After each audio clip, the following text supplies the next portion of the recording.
the BBC put out this clip, and here's the caption. So they said, 9 minutes on the untruths and distortions that Russia's spreading about Nazis, in quotation marks, Nazis in Ukraine, including about the role of the Azov regiment of Ukraine's National Guard. So this is Ross Atkins, BBC. Let's take a look, shall we? Let's watch this clip and discuss. Vladimir Putin has given several reasons for his invasion of Ukraine. This is one of them. We will be aiming at demilitarization and denazification of Ukraine. At a recent Putin rally, a banner declared for a world without Nazism. And Putin has described a gang of drug addicts and neo-Nazis who settled in Kiev and took the entire Ukrainian people hostage. But Russia's claims about Nazis in Ukraine are a mix of falsehoods and distortions. For a start, Ukrainians are not being held hostage by Nazis. Their president's Volodymyr Zelensky. He's Jewish. He has relatives who died in the Holocaust. And he's president because he won 73% of the vote in 2019. The main far-right candidate reached... Hold on, mate. Hold on. Again, with this argument, yeah, the Israelis are also Jewish, and guess what? They're also sending weapons to Ukraine, which end up in the hands of the Azov battalion. I don't understand, why that automatically precludes the existence of Nazis in Ukraine. It doesn't mean Zelensky is a Nazi, but you cannot seriously look at the reality and say that there are no Nazis in Ukraine. This is absurd. Jews and Poles were killed in Ukraine by Nazis. Anyway, I'll let him continue. Ukrainians are not being held hostage by Nazis. Their president's Volodymyr Zelensky. He's Jewish. He has relatives who died in the Holocaust. And he's president because he won 73% of the vote in 2019. The main far-right candidate reached 1.6%. And that result is part of a broader shift. In the 2012 parliamentary election, the main far-right party won 10%. In 2014, it was 6%. In 2019, it was 2%. No far-right groups have any formal political power in Ukraine. And based on polling and results, the far-right's much less popular in Ukraine than, for example, the leader of the far-right in France, Marine Le Pen. Far-right groups, though, do exist in Ukraine, and Russia's focus on them is not new. The word... Hold on a second, man. Hold on a second. This makes absolutely no sense. According to his logic, Al-Qaeda and ISIS have no influence whatsoever in Syria because they've never won parliamentary or presidential elections. What the fuck does that have to do with anything? The whole point is that Azov is a militia, and of course has ties to parties like Svoboda and so on, but it is a tiny minority, but it has a lot of influence and potency. I don't understand what kind of an argument that means. Okay. 10%. In 2014, it was 6%. In 2019, it was 2%. No far-right groups have any formal political power in Ukraine. And based on polling and results, the far-right's much less popular in Ukraine than, for example, the leader of the far-right in France, Marine Le Pen. Far-right groups, though, do exist in Ukraine, and Russia's focus on them is not new.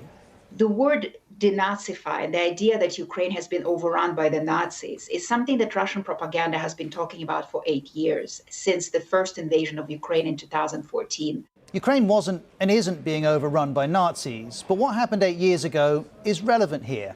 That's because in late 2013, under pressure from Putin, Ukraine's then president, Viktor Yanukovych, backed out of a cooperation deal with the EU. Huge protests followed, as would a crackdown.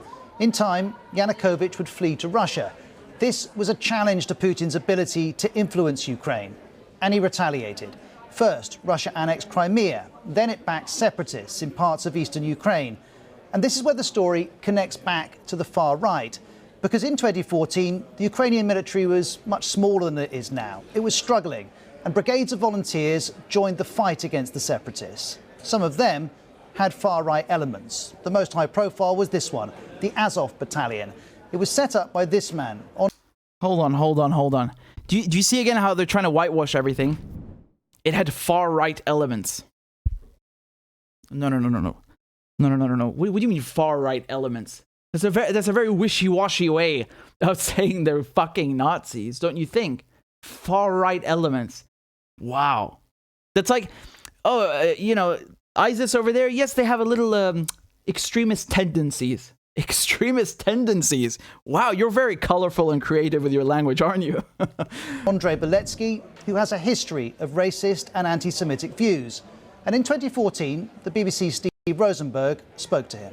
Да, про там Азов, что ультранационалистическое, даже вот неонацистское, да, вот какая идеология у Азова? Да, мы националисты, мы этого не скрывали никогда. Вся наша идеология вот в нашем знаке сочетается в пересечении букв И и Н. Идея, нация. This is the Dude, I love how he shows the patch, and there's two Nazi symbols. There's a black sun and the Wolf's angle, and he ignores all of that, and he's like, oh, you see the letter N and the letter I? Yeah, let's learn the alphabet together. My goodness. Look, there's two Nazi symbols on there. The black sun, the Sonnenrad, the sun wheel, and then the Wolf's angle in the middle. My goodness. Сочетается в пересечении букв И и Н. Идея, нация. This is the Azov emblem being shown to Steve there. It's a pagan symbol known as Wolf's Angel, and a version of it was used by some SS units in Nazi Germany. Andreas Umland's an expert on Ukrainian nationalism. He's looked at this, writing, the Wolf's Angel has far-right connotations, but it's not considered a fascist symbol by the population in Ukraine. That may be, but back in 2015, Azov acknowledged that some of its fighters held Nazi views. A spokesperson told USA Today that only 10 to 20% of the group's members are Nazis, and he sought to make a distinction, using one fighter as an example. I know Alex is a Nazi, he said, but it's his personal ideology. It has nothing to do with the official ideology of the Azov. Now, the degree of Nazi sentiment in Azov is impossible to verify, but this I can't believe this is real. Yeah, look, man, it's just a few Nazis. You know, Jeff over there, he's a bit of a fascist. There's nothing wrong with that. Yeah, that's his stuff. We're okay. I promise you. I promise you. Don't worry. Just ignore the Nazi symbols everywhere. Don't worry about that. It's just Alex. It's just Jeff. It's just cool. It's cool. Don't worry. Come on. 2015 quote is relevant because by this time, Azov had become part of Ukraine's National Guard. It was under government command. And there was one main reason for that happening. We have to be honest, they were just good fighters in 2014. And they seem to be pretty good fighters now in Mariupol. That's why they were taken on the books. And in 2014, with Russia backing separatists, urgent military considerations trumped all others. Ukraine was under attack, and its then president, Petro Poroshenko. Wow. You hear what they're saying, right? They're basically saying, yeah, maybe they're Nazis, maybe they're far right elements, but they can fight well. So, you know, let's go. That's all that counts. Look, Russia's bad, man. That's why we have to get with the Nazis, right? Putain, vous êtes fatigant, hein? My goodness. They're actually saying, it's not just the people they're quoting, like Ross Atkins, the presenter, is saying that. Look, listen what he just said. Good fighters now in Mariupol. That's why they were taken on the books. No. And in 2014, with Russia backing separatists, urgent military considerations trumped all others. Urgent military considerations trumped all others. That's a very nice way of saying, yeah, so what if they're Nazis? We needed some guns. We needed some hired guns. It's just a few fascists. Nothing big, you know. Ukraine was under attack, and its then president, Petro Poroshenko, called Azov our best warriors. But when in 2015 he was asked by the BBC about the group's far-right links, his reply was blunt. Please, don't listen to Russian propaganda. Russia has used Azov in its propaganda. I love how they just left it there. Please, don't listen. It's Russian propaganda. Okay, that's good enough for us. Keep going. And for years, and as we assess claims about Azov's role in Ukraine, context is vital here. Ukraine's armed forces total 250... Oh, context. Oh, I see. Look, again, guys, it's just a few Nazis. The context is important, right? It's just 1,000 Nazis. We promise. No, 1,000 and we'll stop, okay? Context is vital here. Ukraine's armed forces total 250,000 plus 50,000 National Guard. Azov is part of the National Guard with around 1,000 volunteer fighters. It's a tiny fraction of the Ukrainian military. It's also not the same force as it was in 2014. Azov a ouvert son recrutement. Azov opened its recruitment to the whole of Ukrainian society, and eventually this radical core was drowned out by the massive newcomers who joined the regiment because it was an elite unit.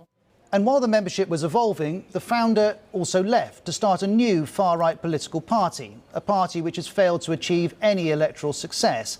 But the Azov regiment that he left behind is high-profile and mainstream. This is the view of the Ukrainian government. The only Nazi elements we have on the territory of Ukraine now are the Russian fascist army.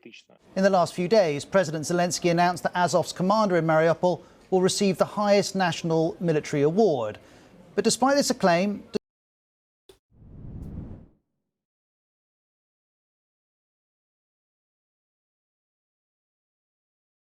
Shall I play that again? Oh boy. National military award. But despite this acclaim, despite the evolving membership, questions about neo-Nazi links remain. In January, BuzzFeed's Christopher Miller reported that he'd seen an Azov veteran wearing white supremacist and Nazi symbols. There is, though, no evidence such sentiment is widespread. Here's Vitaly Shevchenko from BBC Monitoring. I was looking at the... Hold on. You just told us that the president is Jewish, which is basically supposed to preclude the existence of Nazis. And now you're telling us there's a few Nazis, and the Jewish president just gave the head of this Nazi... this group with a few Nazis a fucking honor, a fucking award? And you don't see anything wrong with that?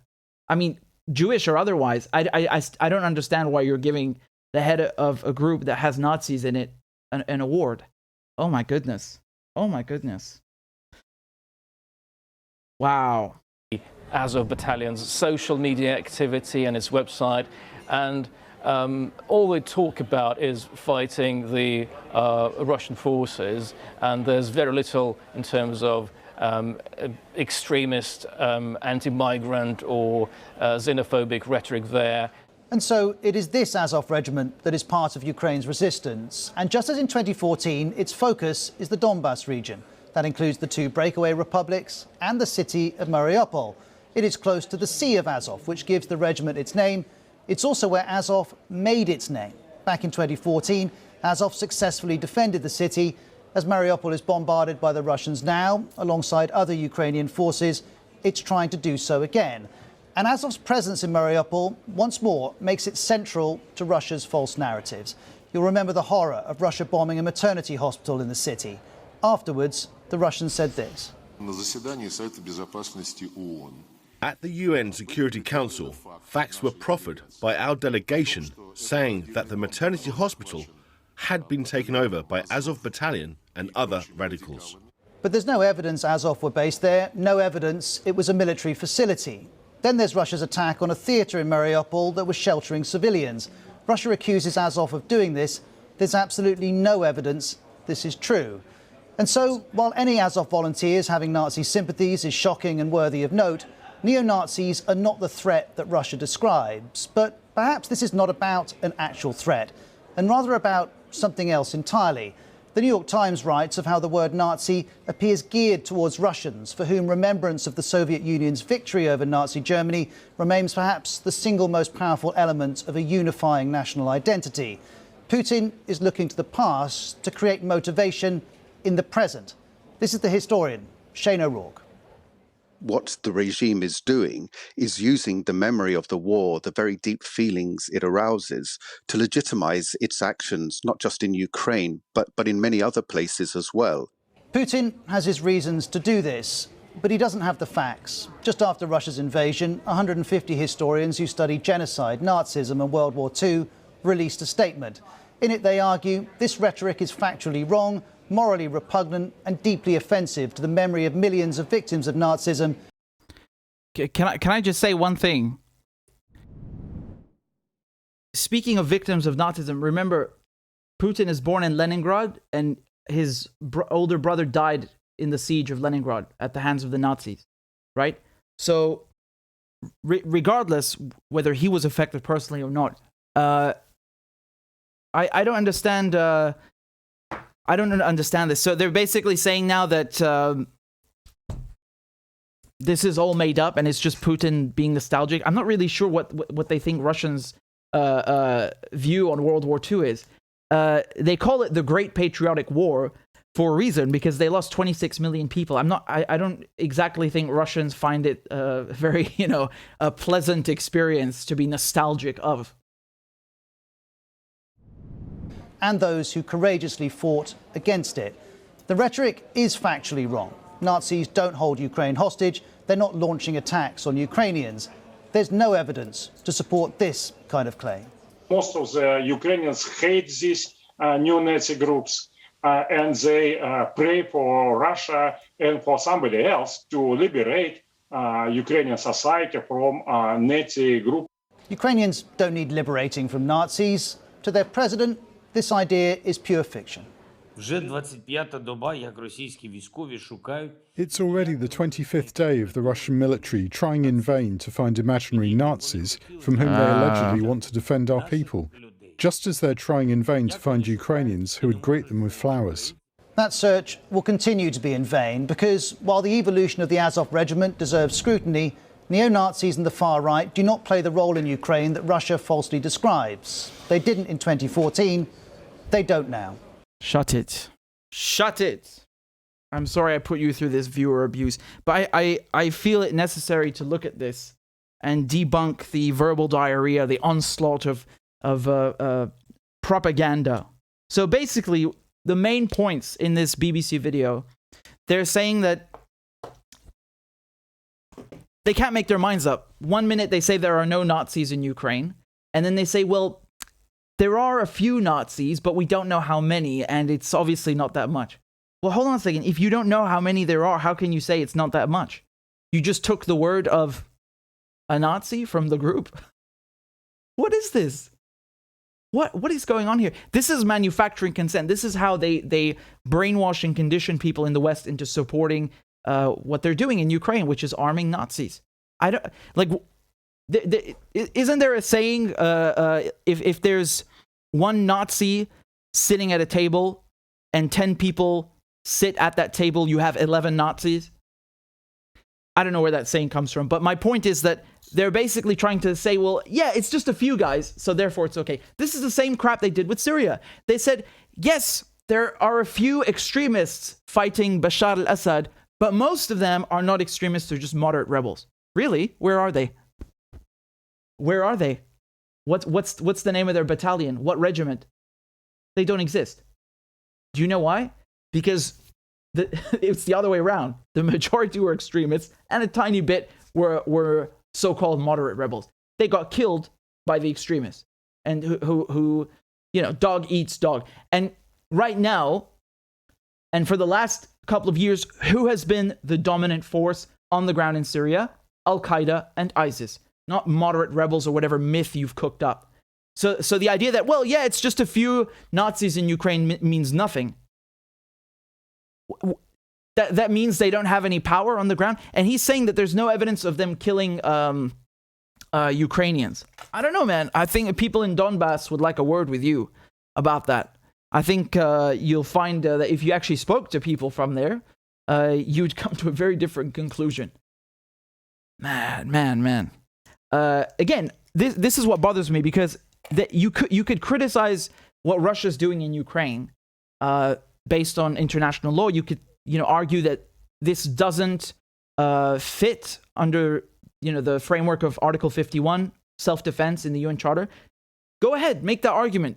Lay it out. But to come here and act like, oh yeah, that Nazi thing is just Russian propaganda. Everything they don't like is Russian propaganda. What the fuck is that? I'm an independent journalist. This is my channel. I don't have any incentive to peddle Russian propaganda, but I have fucking eyes and ears and a brain, and I know what they did in Syria. I know what they did in Afghanistan, and I know that they're doing the same thing again in Ukraine. There's nothing to do with Russia. This is This is the irony. They talk about Russia being authoritarian and Syria, and they say these countries are totalitarian. There's only one way to think. It's actually the West that's like that. Look at the hysteria. You can't say anything. You can't talk about NATO expansion. Oh, it's a Kremlin talking point. You can't talk about the Nazis. Oh, that's Russian propaganda. You can't talk about the people in Donbass being killed the last 8 years. You're a Putin apologist. They always have something to shirk, to shift away from the argument and to attack you personally. They never, ever address the argument. And in this case, I mean, this was just a piss poor job. Honestly, this is ridiculous. They're literally showing us people with Nazi symbols, 2 Nazi symbols in the same patch, and trying to tell us that they're not Nazis. Do you take us for fools? Man, watching this with you guys, I know it was viewer abuse. I'm so sorry. But I saw this and I had to show it to you so you can understand the level of brainwashing and conditioning and propaganda. It's horrible. And again, the irony is blistering because they keep telling us how, oh, the Russians use disinformation. And it's like that only exists. It's only native to Russians, right? This is disinformation. This is lying. This is propaganda. Doesn't mean the Russians don't do it as well. Everyone does it. But you can't come here and tell me that, the BBC is independent and innocent. I don't care, man. The BBC is state media. If you can't see, if this clip is not proof enough for you that the BBC is state media, I don't know what is. This is next level state media. This is unbelievable because the BBC and Sky News and ITV and Channel 4 and CNN and CBS and PBS and NPR, they give you the impression that they're not state media. They are state media, and they're so good at it that most people fall for it. They just they can't see it. And they're basically their arguments here is that there are some Nazis, but they're not big. They're just a minority. I'm sorry, that doesn't prove anything. And this argument that, hey man, the president is not a Nazi, so therefore Nazis have no political control in the country. What does that even mean? Yeah, and in Syria, Al-Qaeda is not in the government. Does that mean Al-Qaeda has no influence on the situation on the ground? Of course they fucking do. What kind of moron makes this argument? This is so stupid. You don't need to be in the fucking government to affect the political situation in a war zone. Oh my God. This is so dumb. They're doing exactly what they did in Syria. I'm telling you, man. They're doing the whole moderate Nazis argument, it's just a few of them. Don't worry. It's just a few. Even if it's a few, let's give them the benefit of the doubt. Why are you arming them? You know that the weapons are ending up in their hands. They don't play this game with me. I'm not stupid. You said the same thing in Syria. You said, no, we're just sending non-lethal aid, radios, logistics, but not weapons. And we're only sending them to the moderate rebels. Turns out they were sending lethal aid. They weren't sending them to moderate rebels. I mean, how many times are we gonna, play this same scenario over and over? If you want it to be, if you want it to be real, man, you would look at the history of MI6, of the CIA, and you could clearly see that they don't have any problem funding or working with extremists. In the 1950s, Bandera and all these other Nazis, these Nazi collaborators in Ukraine, the CIA helped hide them. They were CIA assets. They were working for Western intelligence. They obviously don't care about working with Nazis. I mean, do I need to tell you about the higher ranking ones? Like Werner von Braun, the rocket scientist. That guy built the V1 and V2 rockets that hit London. And he headed NASA, at one point. He was the director of the Kennedy Space Center, I think. In any case, he was given citizenship. A bunch of Nazi German scientists were given American citizenship. The Japanese, Unit 731, they gave them immunity for their research. So don't come here and act like the US and the UK are angels. They would never collaborate with bad people. No, they do all the time. All the time. And oftentimes, the people they're collaborating with are worse than the person they're fighting, right? Al-Qaeda, you cannot come here and tell me as a sane fucking person that Bashar al-Assad is worse than Al-Qaeda. You're on crack. You can't come here and tell me that the Contras that the CIA was working with are some kind of viable democratic option. this is lunacy. And you're not going to come here and tell me that the Azov battalion are somehow, better than, are first of all, not Nazis, and it's just a minority, and that there's some kind of alternative to Putin. Like you want to go on their side? You're supporting them? That's how you hate Putin so much you're going to go and get in bed with Nazis? Wow.